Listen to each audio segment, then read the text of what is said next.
Let's generate some leads and book more sales calls, timestamps below, along with some other helpful links and resources to using all of these tools to build out your own automated lead generation and booking system. Now, before we jump into the booking systems, the pre-call survey, what to do once they're actually on the phone, we need to attract some people in the first place, right? And this is where your lead capture and lead magnet comes in. And so this is a quick diagram of the funnel that I'll be talking about throughout these free tools and a couple of paid ones. And I'll link up in the cards in the description to a super deep dive guide on how all of these elements work together.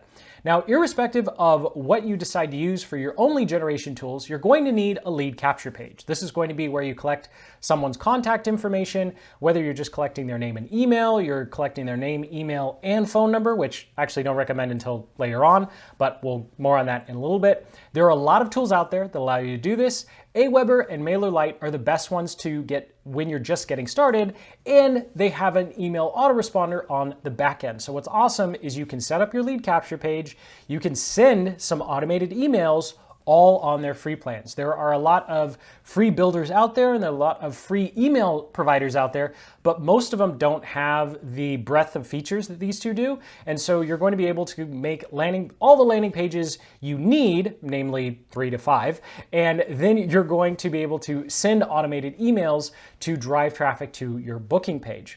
Now, when it comes to actually creating your lead magnet, the good news is you don't need fancy software. In fact, I still use Google Slides for 95% of the lead magnets that we offer. The other 5% are just in Google Sheets. So you can use a free tool called Canva. So I'll link up in the cards and the description to a video that walks through exactly how to use Canva to create free lead magnets, and link in the cards in the description to a video that goes through a bunch of different lead magnet ideas. So these two videos together, you're going to have everything you need to create your own lead magnet. Plus, you can use a free tool called PDF Escape to actually make your PDFs fillable. So that means someone doesn't have to print it out, because let's face it, no one's going to want to print out your PDF.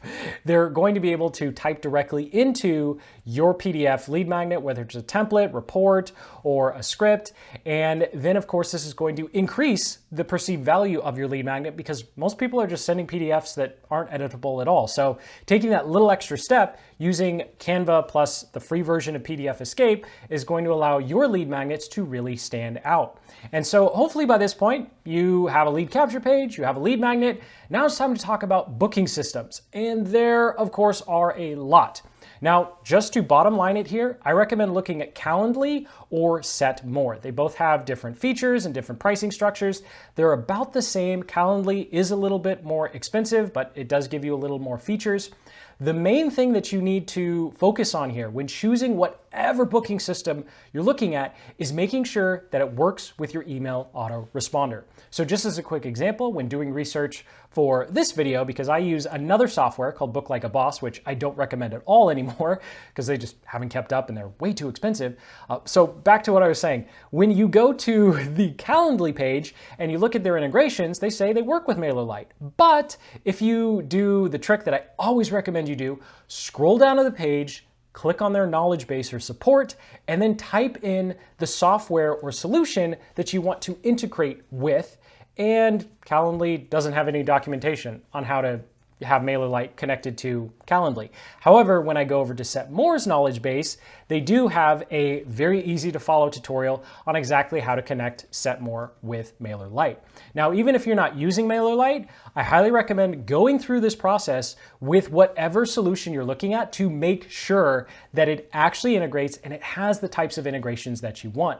So just as a quick example here, most of the integrations are only going to be one way. That is, they'll tell your autoresponder that someone registered, but you can't have the two actually talk to each other unless you use something like Zapier, and then it just becomes overly complex and way more than it needs to be. So main rule of thumb, just number one, make sure that it actually integrates, go through the knowledge base of whatever solution you're looking at.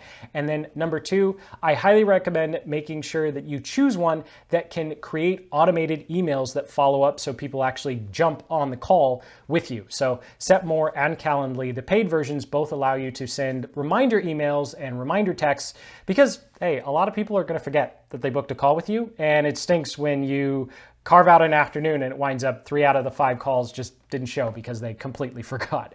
So that does it for your booking system. And then when it comes to getting on the phone with people, you probably want to take one little extra step to make sure that they're actually a qualified lead and someone who can find value in whatever you're offering. And this is where the pre-call survey comes in. Now, we use something called Google Forms. It is a really simple solution. We just ask 5 to 7 questions. Here's an example of the types of questions you could be asking on your own survey. And of course, you can use some more complex things like Typeform, but I find that the expense of those, that money is better spent somewhere else, like on ads or someplace else in your business. So Google Forms, I think, is more than enough to get started with that pre-call survey. No, it's not going to integrate with anything else, so you are going to have to go manually look at it or manually go into your spreadsheet to see what the answers were, but it is going to save you a lot of headache in terms of jumping on the phone with people who aren't actually a good fit. Now, speaking of jumping on the phone, the last tool I have for you is Google Docs. I realize this is going to be a little bit of cop-out, but hear me out before you hit that dislike button that doesn't apparently mean anything anymore on YouTube. And that is take notes with all of your interactions. So if you are engaging in Facebook and LinkedIn groups, make notes of the questions you get and save all of the answers to those questions because they're going to be the same answers over and over again, and you're going to find patterns in those questions. Same thing happens when you're on a sales call. So every time you're on a sales call, just let them know. I do this all the time. I say, oh, I'm taking notes, and I will type away the entire conversation because, spoiler alert, after calls 7, 10, 12, 13, 30, you're not going to remember all of those conversations. But if you have a single Google Doc where you can go back and you can read through everything, it's going to be very easy to start to see patterns and start to see where you can actually improve your own performance on your sales calls. So I recommend using Google Docs as opposed to Evernote, OneNote, Notion, or Basecamp, or whatever else you like to take notes in, because it forces you to, it doesn't have any distractions on it, right? So even though it's super plain, I think that's actually a plus, especially when you're on a call. You pretty much just want to see a Word doc and be listening to whatever the prospect is saying, so hopefully you can close them. So that does it for the tools I recommend for setting up your lead generation funnel. So just as a quick wrap up here with our diagram, we can use MailerLite or Aweber for our lead capture page, sending some automated emails. You can use Canva and PDF Escape, or if you're like me and just kind of lazy, you can use something like Google Docs or even Google Slides to create your PDFs. And then of course, you'll use Setmore or Calendly to actually automate the booking process. Those systems will make sure that they send out reminder emails or reminder texts to get someone to show up to your call. And you can redirect anyone who books a call with you to your Google form where they fill out that pre-call survey, so you can vet and make sure that they're a good fit for whatever it is that you're offering.